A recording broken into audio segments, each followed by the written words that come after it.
Good afternoon and thanks for joining us. I'm Judy Simpson. In high schools across Vermont, it's common to find students engaged in a special project that runs throughout the year. The projects range from solving a local problem to tackling issues further from home. Last year, teachers at Champlain Valley Union High School in Heinsberg challenged their students to do something that could change the world. As Rebecca Gollin tells us, the students stepped up to that challenge, even when it seemed their academic subjects were getting mixed up. Our English class this whole year has been a little bit different. It's the end of the school year, and Addie Tensing is reflecting on what she's learned. We learned just everything. It's kind of a mix of science. We've learned to mix different subjects together and put it into something great. Though it is a humanities class and there's the history component and the English component, we spend a lot of the time looking at ideas. Every fall at Champlain Valley Union High School, humanities teacher Stan Williams and his team challenge their students to come up with an idea or innovation that could improve the world. We start with kids thinking about what is it that you love, what is it that interests you, what are the things that keep you awake at night, what are the things that have impacted you or your family or that you see on the news or you read about that are interesting. Tensing and her group decided to focus on the issue of water scarcity in Africa. Water is something that we should all have. We use it every day in our showers, food, everything. And in Africa and South America and even in our own country and state, there are people who don't have access to it or limited access where it's really bad and can cause many diseases. The students came up with an initial concept and then were matched with community partners to pitch their ideas and get advice on how to proceed. I was in an interview with a guy in our community. He goes to Africa and he focuses on finding water for people. And all my ideas were using solar energy and kinetic energy. And both of them are very complex, so if they break, it's hard for people in Africa to find the resources to fix them. And so he suggested a natural way, and the only natural way I could really think of were plants. So I just Googled plants that purify water. That Google search wound up being a turning point for the group. We all started off with different innovations, and then we decided collaborating would be the best way to find our best innovation possible. So we found Sadie's idea, which was originally a different purification process, but then Sadie actually found the moringa seed, and then we all looked further into it and researched, and then we tested it, and we found out that the moringa seed is a great purifier for water. The students ordered some moringa seeds online and began doing experiments with water they found in puddles in the school parking lot. The initial results seemed successful, with dirty water turning clear. I looked at their dirty water and their clean water samples and was fairly amazed and said, well, let's do some testing actually. Let's take this to the lab and get some data. Joshua Faulkner is the Farming and Climate Change Coordinator at the University of Vermont's Center for Sustainable Agriculture. He is a soil and water engineer and has spent time working on water quality issues in West Africa. He met with the group to offer feedback on their project. Initially, they were looking at filtering with a coffee filter, and we talked about the availability of certain materials and coffee filters not being widely available in West Africa. And I said, but textiles, there are a lot of textiles available. We were trying to design a prototype that would be realistic, so we took things that we kind of had around our house. So Addie brought in a Tide detergent bottle thing that has two openings, and since there's a lot of textiles around Africa, we thought we could use old t-shirts and cut them up to use as filters to take out the moringa seed, and so we've kind of just been working on a prototype that could be realistic for people in Africa. The positive protons in the protein in the moringa are going to bind to the negative bacteria and viruses, so those are going to bind together or coagulate. With a workable design for their water filtration system, the group got some water sample kits from Faulkner. They sent samples of both the original and the treated water to be tested for E. coli. The results were surprising. It didn't just work, it worked really well. It purified the water. The original contaminated water had a maximum probable of 1,300 E. coli, and the one we purified had 1, so that's really good. Drinkable. That's pretty amazing. Yeah. Were you surprised? Yeah, very surprised. After testing it, we kept thinking like, oh, I don't think this is gonna work. Like, what happens if this doesn't? Because it was our whole entire end of the year project. And when it did, when we got it back in the mail, we were like freaking out. These results even impressed their scientific advisor. Is that as impressive as it sounds? Actually, I think it is. It's definitely not what I expected. The group hopes to continue with the project next year and even travel to Africa at some point to share their innovation with the people they developed it for. And maybe just improve the world along the way. Good, fresh. In Heinsberg, I'm Rebecca Gollin with Across the Fence. Thank you, Rebecca, and congratulations to the CVU students for their excellent work. Well, problem solving is also part of our next segment. How does a small state like Vermont become more energy independent?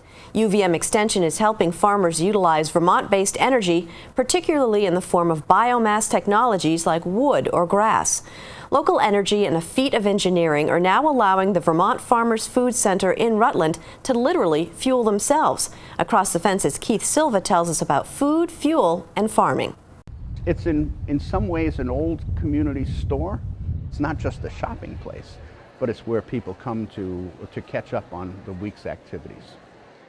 Every Saturday from November through April, Farmers Hall at the Vermont Farmers Food Center bustles with vendors, customers, and food. After $250,000 in renovations, this old foundry building has become the heart of a local food renaissance in Rutland. Greg, how many vendors do you have in here on a Saturday? We have 87 spaces. Greg Cox is a farmer and a co-founder of the Vermont Farmers Food Center. We opened this building up in November of 2012 with no heat. And because we didn't have enough money and we were struggling to figure out the most effective ways of doing it. Cheapest short term is propane modines. The amount of fuel that we would consume that first year just was frightening. The cost to heat this 15,000 square foot space with propane was unsustainable. So Cox started asking around after alternative solutions to the problem.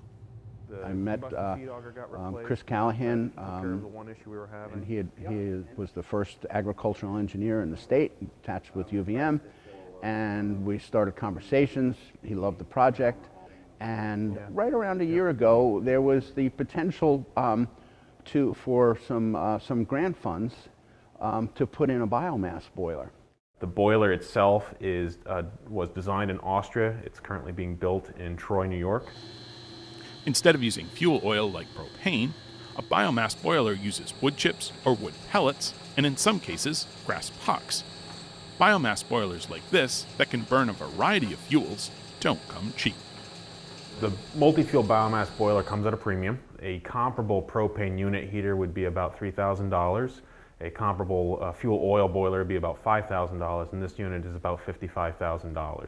That does get paid off over time in fuel savings, and in recent estimates, I'm arriving at about a 3 or 4 year payback period to pay off that premium through fuel savings. Industrial-sized biomass boilers typically burn wood. It's very efficient. UVM Extension agronomist Sid Bosworth has been testing how the boilers do when burning alternative fuels like switchgrass. Bosworth's research is in collaboration with a landowner at Meach Cove in Shelburne. After being cut, the grass is left in the field until the following spring. Then it's harvested as hay and pressed into pucks to be burned as fuel. When Cox heard about this, he saw how local fuel could take on a whole new meaning. We would have the capacity in the future to be using waste product from agricultural producers. Oftentimes farmers have to cut to keep the hayfields in good shape. They cut around the edges, and that product is left on the ground and has no value. And we're thinking, this is another way we can help support agriculture and farmers in the region. We've all known Greg for long enough to know that, if he wants something done, he's going to get it done.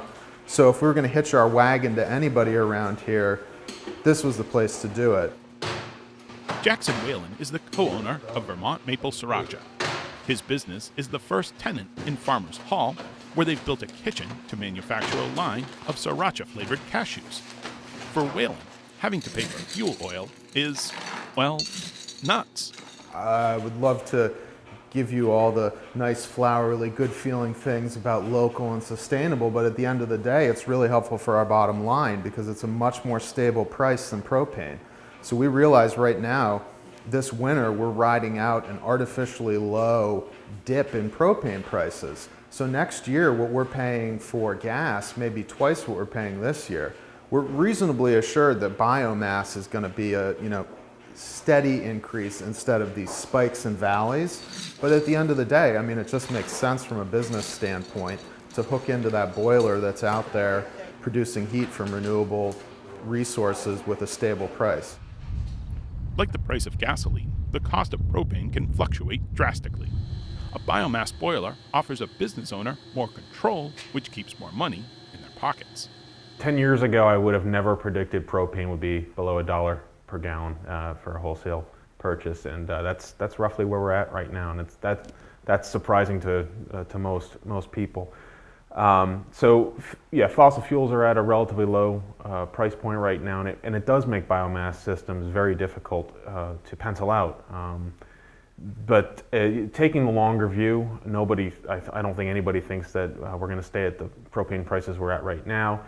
And the other attraction for a biomass fuel that's farmer made is that they control their own destiny. And so it takes them out of the volatility of the propane and oil markets to heat their spaces. Cox knows the investment in the boiler will pay off in only a few short years. He has another investment in Callahan and UVM Extension, which Cox expects will go on forever. One of the skill sets that the Extension Service brings is the relationship, and they are in fact that connective tissue between so many organizations.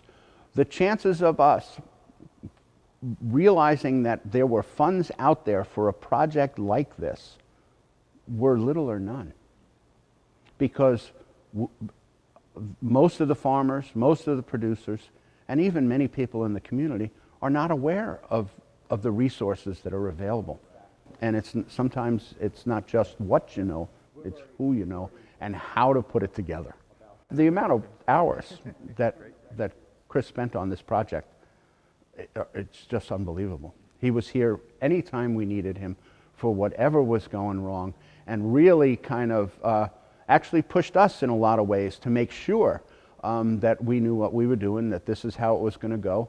And we couldn't have done it without Extension. For sure, absolutely. No, there's no question about that.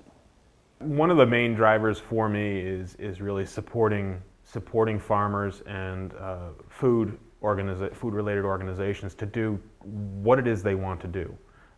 So for me, it was about helping the Vermont Farmers Food Center fuel themselves and heat themselves locally. And so it's a key driver for me to enable them to follow that wish and to meet that goal.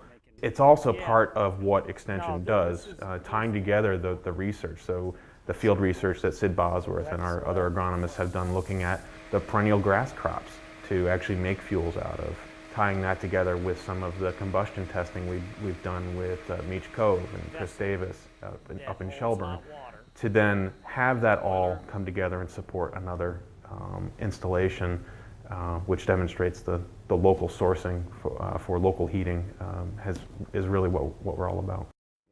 As a farmer, Cox always takes the long view. He knows in every single seed is the promise of a great harvest. There's the here and now in what exists, and you have to operate within that.